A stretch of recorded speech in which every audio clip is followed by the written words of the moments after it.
이 내용은 제가 이제 스터디를 위해서 하는 내용이고요. 이거 그냥 개인적인 내용이니까요. 예. G 스마트 글로벌을 좀 봤어요. 근데 어차피 이제 제가 투자하고 싶은 시기라서 분석한 건 아니고요. 요즘에 옛날에 좀 보다가 최근에 계속 보면 주가도 흐르고 그럼 뭐가 문제가 있을까? 왜냐면 그런 문제점을 한번 좀 확인해 보고 싶어서 다시 한번 전에 한번 개략적으로 둘러는 봤는데 그 이유가 다는 아니겠지만 뭐든지 주가가 상승하거나 하락하면 그 이유를 좀 찾아보고 대응을 해야 되잖아요. 그래서 얘는 아직까지 뭐 보면 처음부터 얘기를 할게요. 자 보면 좋아요. 수치상으로 보면 퍼 13점 연 환산한 1분기로 13.3이고 LED 전광률이 94%고요. G스마트에서 물건을 떼다가 얘는 팔고 있는 거죠. 뭐 업체인 보시면 이거는 밸류트리라고 유로 카페에서 하는 걸 등록을 해서 좀 하고 있고요. 좋더라고요. 별도로 좀 저는 차트를 그 시트를 별도로 또 추가해서 만들어서 제가 분석하기 좀 편하게 좀 요즘 계속 수정을 좀 하고 있고요. 그게 되면 짬짬이 그 종목들 좀 보는 거 있으면 그냥 저도 어차피 공부하는 상황에서 좀 정리를 좀 해보고 짬짬이 종목별로 한번 좀 올려보도록 하겠습니다. 전문적으로 하는 거 아니니까 이게 너무 그 퀄리티나 이런 거는 좀 생각하지 마시고요. 하여간 G스마트 글로벌 9,430원인데요. 보면 EPS나 이런 걸로 따져보면 계속 성장세가 이어지고 있죠. 근데 여기 보시면 근데 현금 흐름에 조금 문제가 있어요. 15년부터 보면 현금은 여기 마이너스 120, 마이너스 211, 마이너스 356, 352 이 부분에 좀 문제가 있는데 좀 돈이 안 들어오는 거죠. 그래서 G스마트 글로벌을 여기서 보시면 얘네가 지금 매출 채권이 493억 있는데 이게 굉장히 일반적인 매출 채권인데 장기 매출 채권이 697억 있어요. 1년 이상 못 받는 거죠. 나중에 받는 거. 보다 보면 그 분기별로 이건 연도별로 보고 분기별로 보면 매출 채권 같은 경우도 작년 4분기에 493억 1분기에 조금 줄긴 했는데 많이 좀 늘었죠. 매출액에 비해서 매출액에 비해서 많이 늘었다는 건 조금 문제가 있는 것 같고요. 장기 매출 채권 같은 경우는 작년 2분기부터 급격히 확 늘어버렸어요. 저 때부터 아마 임대 비슷하게 이렇게 장기로 받는 5년 이상 렌탈 비슷하게 받는 걸 시작한 것 같아요. 저도 깊이는 안 들어갔어요. 그냥 혼자서 그냥 이런저런 얘기하는 거니까 여기서 저한테 너무 전문적인 지식을 바라지 마시고요. 이건 어차피 저도 제가 아는 선에서만 하는 부분이니까요. 하여간 그래서 9월달인가 제가 한번 그거에 대해서 한번 좀 올려봤어요. 예전에 봤었던 종목이고 좀 안타까워서 왜 내려올까 하는 이유를 좀 찾고 싶어서 했더니 이 사업을 시작하더라고요. 이게 IR 자료에 있었던 거고요. 실비를 설치해주고 빌딩주와 광고 수익을 나누는 모델. 그러니까 일단 미리 땡겨서 자기네들 실비를 설치는 비용은 들어가는데 돈은 나중에 받는 구조라는 거죠. 이게 조금 문제가 되지 않을까 하는 생각 그때 좀 했었어요. 음, 그래서 봤는데 요즘에 이제 그 시트로 제가 좀 따로 작성을 한 거예요. 그게 뭐 어떤 의미냐면 영업이익을 계속 11년부터 누적을 시킨 거예요. 누적을 시켰고 누적 보면 2.16년 보면 영업이익이 확 늘어나면서 플러스가 됐죠.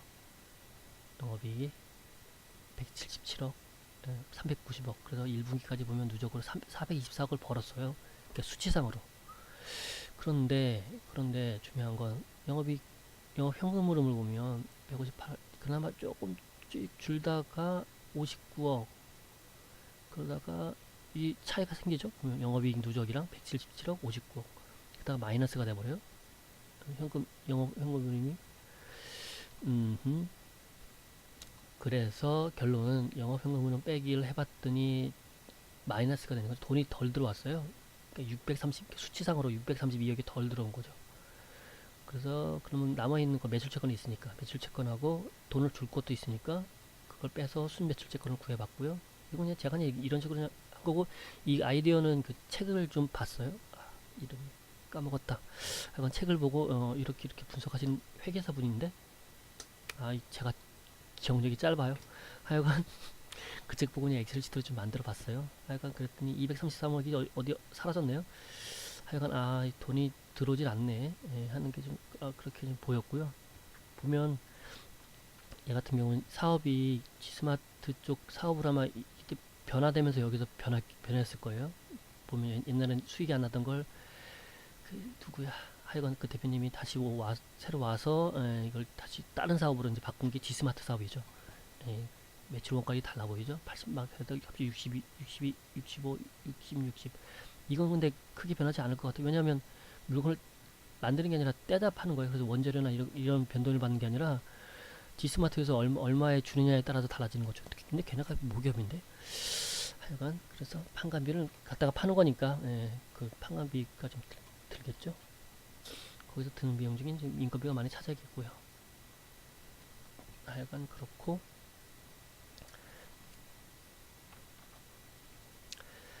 일단 회사가 돈이 있는지 없는지는 일단은 여기 분기 보고서나 보고서 보시면 자본금 변동상 보시면 이게 그 안에 확인할 수가 있어요. 뭐 보면 거꾸로 돼 있죠. 나중에 거꾸로 되는데 2014년부터 해서 매해 유상 신주 전환권, 유상 신주 전환권. 그래서 남은 게 뭐가 있나 했더니 뭐 한 이렇게 남았어요. 100만 주, 예? 맞죠? 100만 주 남았다는데 지금 한도로 또 조정이 되죠. 지금 요즘에 좀 또 얘네가 하여간 조정이 돼서 가능한 걸 따져보니까 지금은 여기 적혀있는 게 107만 3천 이렇게 써있지만 합계를 따져보면 153만 3천 이렇게 돼요. 그런데 그 이후에 또 전환사채를 발행을 했어요. 이거 말고 만기율 2% 해가지고 표면이자는 없지만, 하여간 그래서 보니까 얘는 근데 보통은 웬만해서는 3개월로 전환가액을 조정하는데 이거 다 옛날 것도 보니까 다 1개월마다 전환가액을 조정하더라고요. 그래서 얘도 5회 것도 23,740이었는데 최저 조정 한도까지 내려온 것 같아요. 지금 16,533원까지. 그리고 지금 제6회 나온 거 이것도 계속 전환가액이 조정이 되고 있고요. 13,912원이 최초인데 9,738원까지 조정 가능하고요. 그걸로 따졌을 때예요. 따졌을 때. 그리고 얘도 전환이 또 조정이 되겠죠. 지금 최초 전환가액은 12,986원인데 매 1개월마다 전환이 돼요. 그래서 30% 가정을 하면 저까지 다 저전됐다면 44만 주 정도가 또 더 있고요. 그래서 따져보면 5회, 6회, 7회 남은 거 5회 남은 거 다 합하면 다 합하고, 근데 또 남은 게 주식매수 선택권이 또 있더라고요. 그거는 감안을 안 했어요. 여기 보시면 주식매수 선택권 8,860원에 22만 3,675주. 이것도 있어요. 아직 전환을 안 한 거죠. 행사를 안 한 거고. 지금 가격 대비하면 뭐 그죠? 크진 않. 9천 얼마인가? 많이 다운됐네요. 더 내려가면 전환 안 할 수도 있겠죠. 하여간 그렇고, 그걸 따져서 이제 보면 여기 그 레포트에, 그러면 얘네들이 레포트에 써 있는 걸 따져서 목표가를 한번 잡아보면 이 반영을 해서 예상순이익의 증자 반영한 여기 있죠. 증자랑 그 기업 레포트 안에 그 예상순이익 넣어서 한번 따져봤더니 18년 예상순이익하고 증자를 반영했을 때 777원이 나오고요. 거기다가 여기서 좀 적용한 게 펄을 17.3배 했죠. 뭐 이렇게 18.7배를 했던 걸 17.3배로 하면서 하향을 했다는데, 목표가를.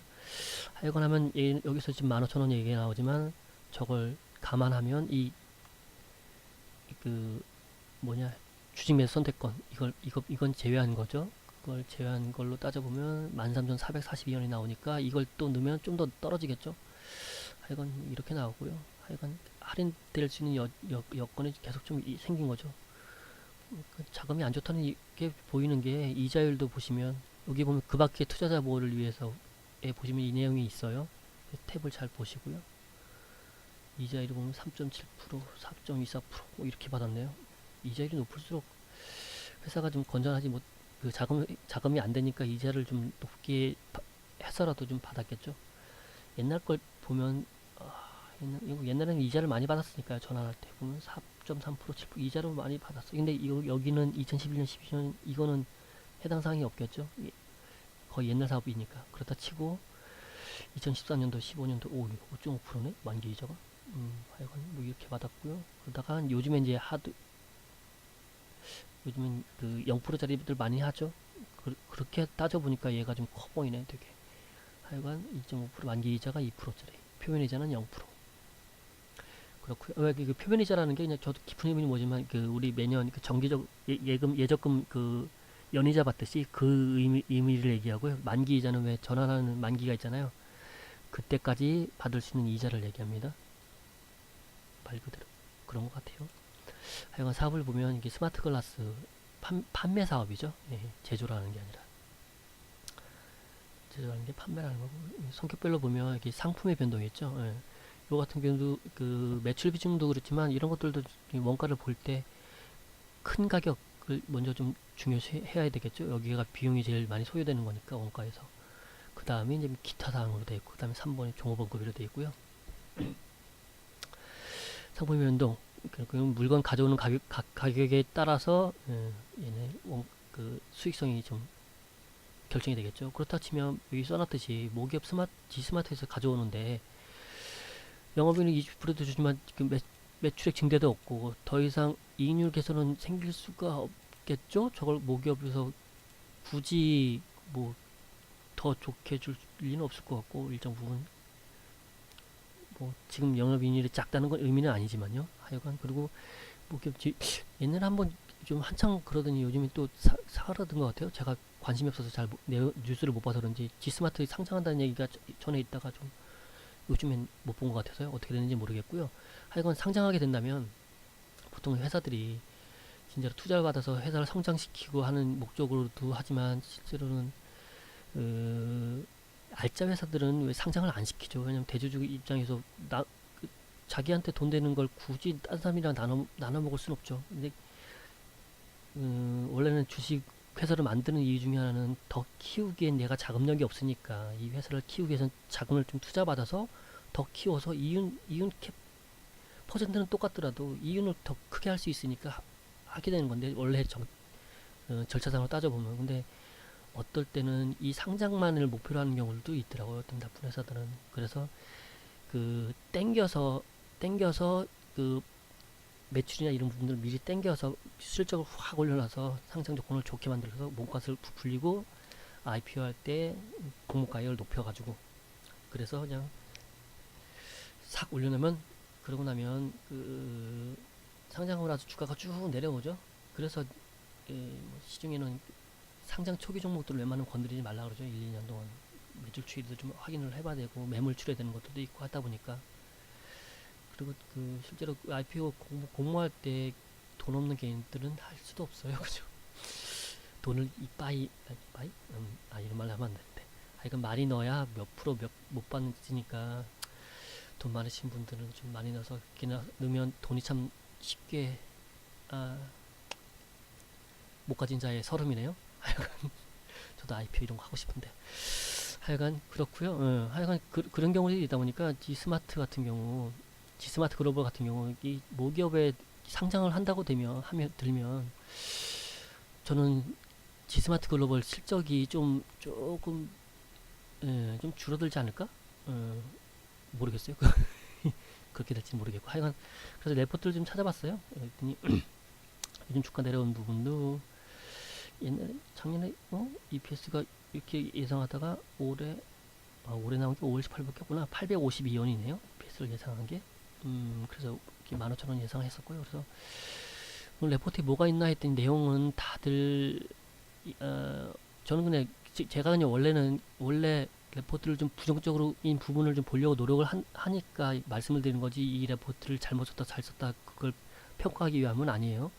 왜냐면 레포트를 쓰시는 입장에서는 좋은 기업을 발굴해서 쓰시고 싶겠죠. 그러면 이게 사람이 마음이 똑같은 것 같아요. 내가 어떤 주식을 갖고 있거나 뭘 이렇게 발표하고 얘기해 줄 때 자기가 좀 애착이 있고 하면 좋은 점은 많이 좀 크게 좀 생각할 수 있고, 악재나 좀 안 좋은 부분은 좀 작게 생각할 수 있거든요. 그게 형평성이나 이 중립성이 좀 떨어질 수가 있어요. 그래서 저는 저는 레포트 발간할 때 그 중립성이 조금은 좋은 쪽을 좀 더 부각시키는 쪽으로 치우칠 수 있다고 생각하거든요. 그러면 저는 포인트를 볼 때 좋은 얘기는 레포트에 다 써 있으니까 아 그건 그 얘기는 좋구나 보고, 그럼 다른 안 좋은 쪽, 이게 뉘앙스가 가끔씩 레포트를 잘 읽다 보면 조금 살짝 나쁜 건데 살짝 코멘트식으로 이렇게 되는 것들이 있어요. 이제 그런 것들 좀 찾아내려고 노력을 하거든요. 아니면 사업 보고서나 아니면 다른 현금 그 재무제표를 좀 뒤져보고 그렇게 하고요.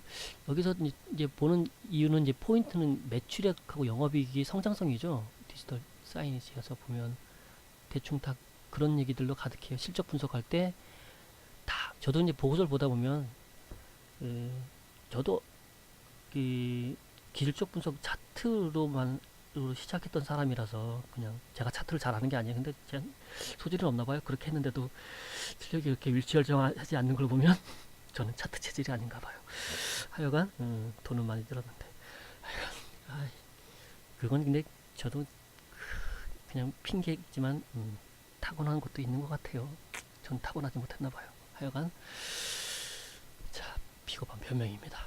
하여간 보면 다 그 실적 전망에서 매출액, 영업이익, 세전이익, 당기순이익 이런 그 손익계산서 부분으로 좀 얘기를 하죠. 그래서 매출액 급상장, 영업이익도 급상장. 아까 위에서 보여드렸다시피 좋아요. 영업이익도 거의 20%대고 매출도 액도로 계속 늘어나고 있고. 그런데 조금씩 이제 이런 얘기들이 있죠. 보면 사업구조성 매출 채권이 증가하나 이러면서 좀 줄여주고 악재성 얘기는 점차 해소될 거다. 이게 가정이죠. 근데 보시면 이제 이런 부분들을 잘 보셔야 된다 생각. 이렇게 애널리스트도 이게 실적을 예상 예상 실적을 발표하고 하는 것들도 어떤 가정하에서 하는 거잖아요. 그죠? 우리가 이품문처럼 그죠? 가정. 그럼 결국엔 이분도 지금은 매출 채권이 증가. 이게 안 좋은 얘기죠. 안 좋은 상황이지만 내가 예상컨대 올해부터는 좀 해소될 거야 라고 예상을 하시는 거예요. 근데 이게 해소가 안 되면 안 좋겠죠. 그러니까 저 유증을 또 했겠죠. 하여간 아직까지는 현금 흐름이 안 좋다는 얘기죠. 동사에 지트는 사람은 렌털 사업의 매출액이 초기에 발생을 하고 여기도 그런 의미가 써 있죠. 그래서 저 장기 채권 저런 부분들이 있으니까 이런 자세한 부분들에 대한 코멘트는 레포트에는 안 나오죠. 그죠? 그건 자기가 좀 뒤져봐야 하는 것 같아요. 투자자라면. 하여간 이런 코멘트가 있으면 아 이게 어떤 문제가 생길까? 그러면 이런 부분들도 근데 저는 투자를 안 하지만 죄송스럽지만 투자하신 분이라면 이런 레포트를 계속 찾아보고 하셨다면 여기서 이걸 관가하셨다면 조금은 반성하셔야 돼요. 참 하여간 그리고 내년부터는 매출은 감소. 안 좋은 얘기네 계속. 뭐냐? 하여간 안 좋은 얘기. 회수가 커질 것으로 예상되어 중장기로 매출은 감소하고 점차 회수 금액이 커질 것으로 예상. 여기도 예상이에요. 커질 것으로. 하지만 지금은 계속 매출은 감소하고 돈은 안 들어오고 라는 얘기죠. 지금 상황은. 그죠? 그건 팩트고 팩트는 그거예요. 지금 팩트. 하지만 예상은 나아질 거야 라는 말을 하고 있는 거고요. 연말 코맥스일 때 랜드마크 저게 장기 채권으로 이어지는 길이죠. 또 URT 매출도 계약이 지연되고 돈도 안 들어오네요. 또 하여간 이런 얘기 투성이죠. 안정적인 성장. 이게 재무적인 안정성을 에서는 좀 분석이 없고 성장성에서만 치우치는 거죠. 근데 여기도 보면 안 좋은 얘기가 있죠. 올해보다는 내년에 매출이 가시화될 것으로 추정. 5월달 레포트인데 의미 있는 매출 달성에는 다소 시간이 소요돼요. 매출이 안 오르면 소용이 없어요. 여기서 얘네가 원재료가 가격이 변동돼서 하는 게 아니라 원재료 가격이 변동되면 지스마트에서 단가를 올리겠죠. 가격을 제품 가격 안 올리려나? 올릴 것 같은데. 하여간 그러면 너 뭐 어떻게 하겠어요? 모기업에서 너 갑자기 100원을 받던 걸 야 안 되겠다. 야 원재료 가격이 올라가지고 야 우리도 힘들다. 야 너네 110원에 받아라. 그러면 예 이럴 수밖에 없지 않을까요? 하여간 그렇고요. 그렇지만 계속 포인트를 계속 두고 있는 건 안정적인 성장세 지수이란 얘기죠. 자, 그래서 그래서 결론적으로 말이 장황해졌는데 제가 드리고 싶은 말씀은 기업을 좀 집중적으로 비중 있게 좀 들어가신다고 치면 단기적으로 뭐 그래도 분석을 하실 때 열심히 하시는 게 좀 기본 원칙이긴 하지만 특히나 단기 매매할 때도 그런데 하물며 중장기로 보고 비중도 큰 종목이라면 좀 깊이 있는 분석을 위해서는 단순하게 손익계산서에서 나오는 매출액 성장, 뭐 영업이익 성장, 뭐 이런 것만 따질 게 아니라 그 안에 시장의 레포트에서 언급을 안 해주는 잉여 현금 흐름, 그 현금 흐름표상 그리고 재무 상태표상에서 매출 채권이 잘 회수돼서 현금으로 잘 돌아오는지, 그래서 회사가 돈이 잘 돌아가는지. 근데 따지고 보면 그 아까 밑에서 보셨듯이 그 자본금 그 현황만 보셔도 아직까지 계속 이 기업은 자금이 안 돌아가니까 외부에서 자꾸 자금을 수혈하겠죠. 왜냐면 그 돈이 매출 채권이 묶여 있다는 의미는 장기 채권이 많다는 얘기는 어떤 의미가 되냐면 돈을 회수해서 그걸 다시 이제 회사를 돌리고 하는 운영자금으로 써야 되는데 운영자금이 묶여 있는 거죠. 돈이 딱 묶여 있다 보니까 현금을 쓸 수가 없어요. 그러면 어떻게 하겠어요? 운영은 해야 되고. 그래서 수치상으로 수익은 나지만 회사 안에 굴릴 만한 자금이 돈이 없는 거죠. 현찰이. 그러니까 다시 또 돈을 끌어쓰고 할 수밖에 없는 거죠. 근데 지금 이제 이 사업을 제가 아주 뭐 이 사업에 깊이 있게 아는 건 아니니까 안 좋게 생각하는 건 아니지만 돈 회수 면에서는 지금은 좀 시간이 필요한 것 같아요. 이게 진짜로 이 사업이 계속 꾸준하게 잘 돼서 나중에 그게 어떤 그 사이클식으로 잘 돌아간다면 그때부터는 안정적으로 이제 현금도 들어오고 그럴 수 있겠지만 아직까지는 조금 힘든 구간인 것 같고요. 최근에도 뭐 저렇게 증자를 하는 거 보면 그러면 따져보실 때 그 분기별이든 뭘 보실 때 현금 흐름표상에서 돈이 다시 좀 조금씩 회수되고 하는 부분들이 체크가 되고 있는지 그걸 좀 투자하고 계신 분들이라면 좀 그랬으면 좋겠습니다. 그냥 제 개인적인 의견이니까 너무 제가 좀 제 의견에 반대하시는 분들도 계속적으로 그리고 제가 네가 뭘 그렇게 많이 알아 그럴 수도 있고 제가 몰라요 아니 진짜로 그러니까 그냥 저는 그냥 제가 혼자 이제 스터디하면서 이런 부분들을 이렇게 분석하고 이게 제 생각만 정리하는 부분이니까 그냥 저 사람은 저렇게 그냥 생각을 하는구나 정도로 치부하시고요. 예, 대신 다른 종목도 마찬가지지만 손익계산서만 가지고는 그 기업을 분석하기에는 좀 많이 부족한 것 같아요. 그래서 저도 계속 요즘은 좀 시간을 들여서라도 기업 분석할 때 현금 흐름이나 이런 부분들을 좀 많이 챙겨보려고 합니다. 예, 이상 마치겠습니다.